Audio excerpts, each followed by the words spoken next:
Hi everyone. Our today's topic is competitive learning. So it is one kind of unsupervised learning. Let us know what is competitive learning. Competitive learning is nothing but, as the name implies, the output neuron of a neural network compete among themselves to become active. What it is? It is the output neurons of a neural network compete among themselves. Okay, a neural network may have multiple number of output neurons, isn't it? So all the output neurons of the particular network, okay, should compete with one another among themselves to become active. This is the definition of competitive learning here. For example, here there is a simple competitive learning diagram is there. Okay, within this here we have it is a simple competitive learning network,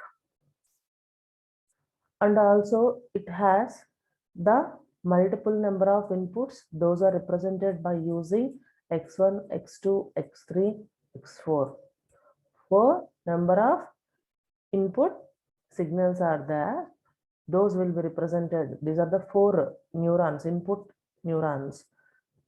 Those would be represented by using x1, x2, x3, x4. And as well as here we are having three number of output neurons. Within this network, we have four input neurons and three output neurons.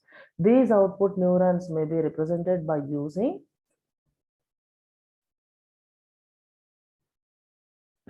y1, y2 and y3. Now, what is competitive learning? Competitive learning in the sense the output neurons of the neural network. Okay, the output neurons, which means y1, y2, y3 of the neural network should compete with one another.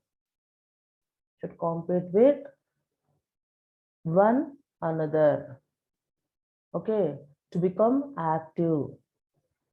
So y1 compete with y2 and y3, as well as y2 should compete with y1, y3, okay, try to wins, okay, on y1 and y2. Like this, these all the output neurons, whatever we have into this network, okay, those output neurons are tries to win among the multiple number of neurons. That is the concept of competitive learning here.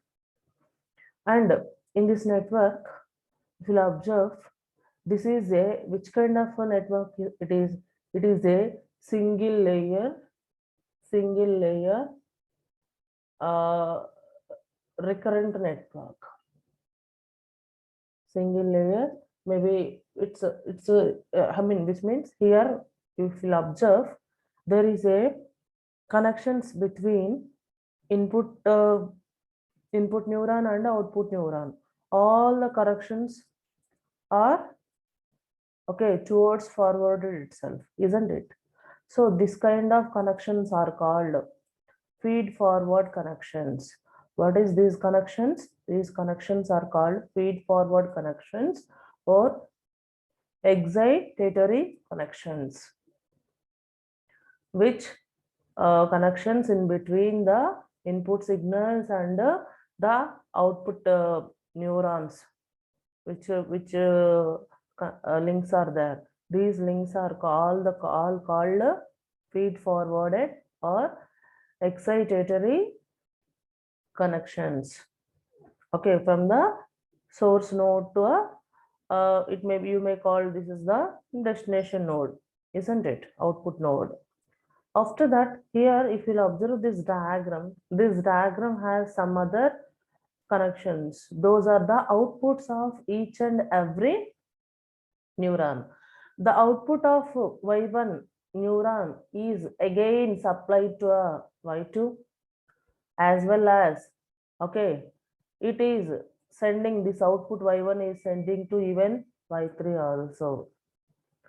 Y1 output, okay, again we are going to feed back to a Y2 and Y3, as well as Y2 output also, okay, feedback to a Y1 and as well as Y3. These kind of connections are called, okay, lateral connections. These lateral connections are called inhibitory connections. What are these? These are the inhibitory connections or feedback connections. Feedback connections here. Okay, this is a simple competitive learning network. Clear?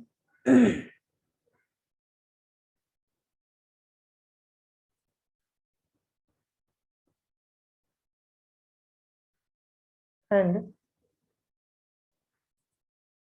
so, what is the second point? Whereas in a neural network based on Hebbian learning.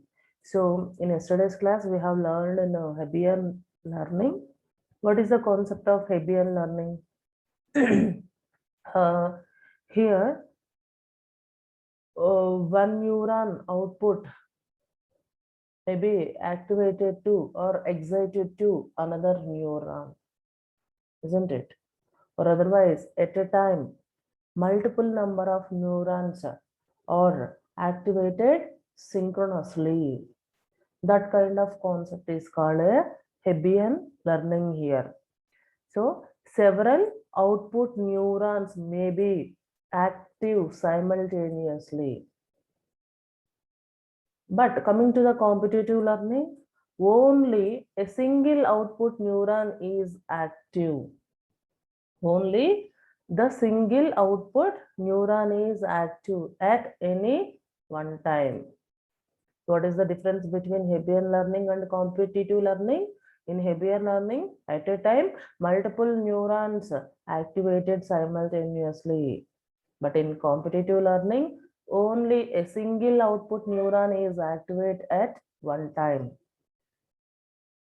Clear? For example,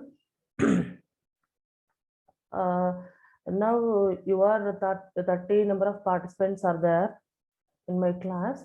Suppose if I'll ask you a question regarding this artificial neural network, among 30 members of students, maybe at a time, I mean, quickly one member may respond to my question, isn't it?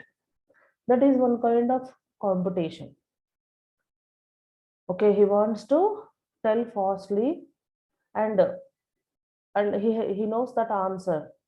So among all the people, one person, okay, one guy is trying to give the response fastly. Okay, that kind of thing is called a competitive learning here. Okay, here you have 30 members of students, isn't it? So if I ask one question, then among the 30 people, one person is trying to give answer fastly and accurately.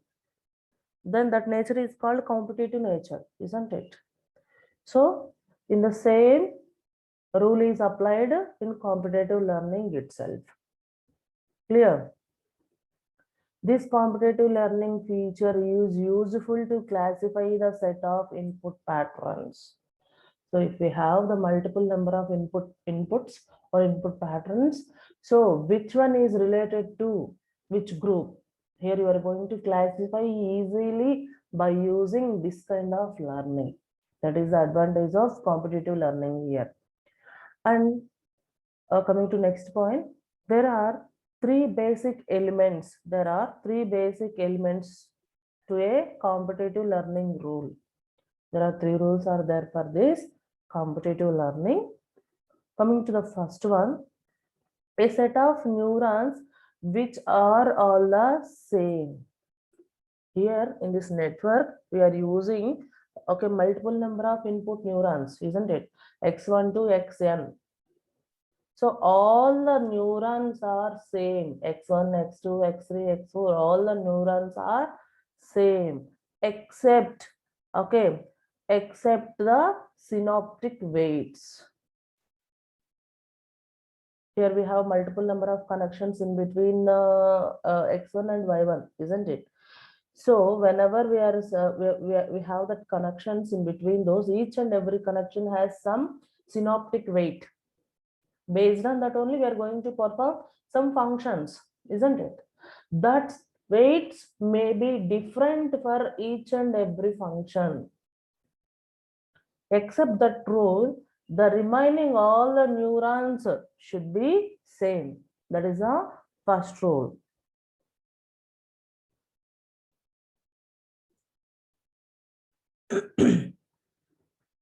Coming to the second rule, a limit imposed on the strength of each neuron.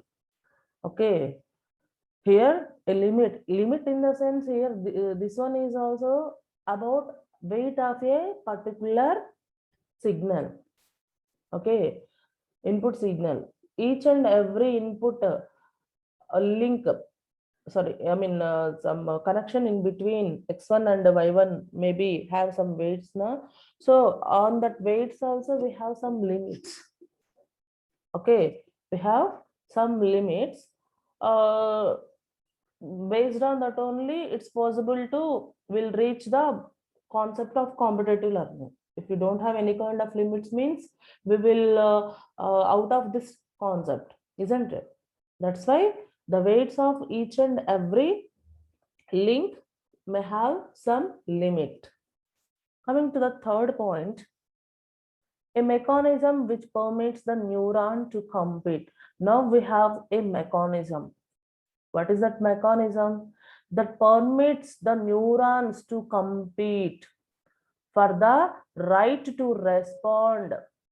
For the right to respond. Now we have a mechanism. So that within that mechanism, each and every neuron, output neuron should compete within their selves, which means within their selves to give the right respond, isn't it?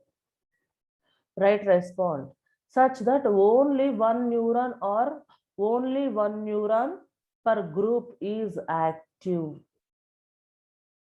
So here multiple number of output neurons are there, but this is one kind of competition, no? So here at a time only one neuron or one neuron, output of one neuron should be active at a time. The neuron which wins the competition, which neuron wins the competition, that neuron is also called as winner takes all neuron. Okay, compulsory. Okay, in this mechanism we will get one winning neuron, isn't it? That winning neuron is also called as winner takes all neuron here. Okay, it has some this winning node has some additional features. Okay, now we are going to see more 3 points, okay, related to a winning neuron.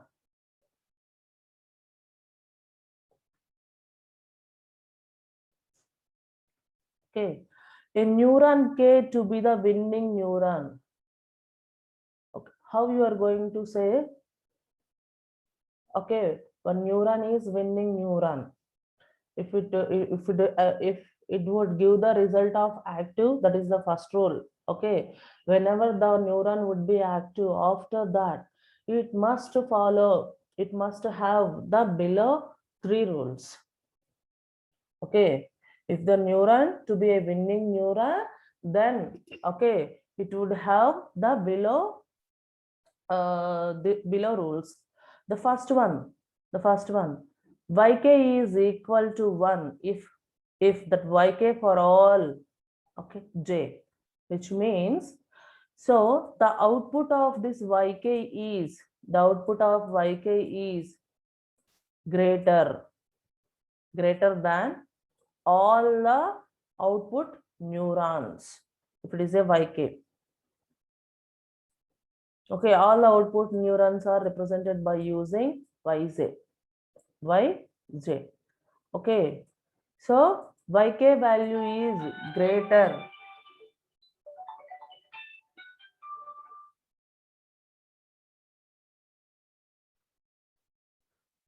Here the first rule is the yk, the winning node value is greater than the other output neurons. The winning neuron value is greater than other output neuron values. The other neuron output values are represented by using J, and the winning node neuron is represented by using K. Okay, J not equal to K here, right? Otherwise, it would be a 0. That is the first condition. First rule. The first rule is always the output, the winning node output neuron value will be greater than the other output neurons. And coming to second one is the summation of the weights of the winning node neuron is equal to 1. What it is? So this output neuron may have the multiple number of input signals with different weights. Okay, so whenever we will perform the summation of all the weights of that particular neuron should be equal to a 0, sorry, equal to 1. That is the second condition. Coming to third one,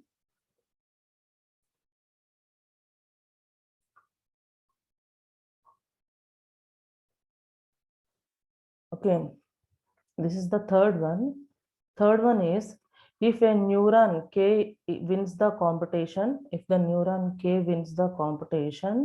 automatically the weights of that particular neuron may be updated. This is the delta rule to update the weight of a particular neuron, isn't it? So whenever a neuron K will be wins, automatically that neuron weight will be changed to 2 or 3, I mean like that. It will be updated itself.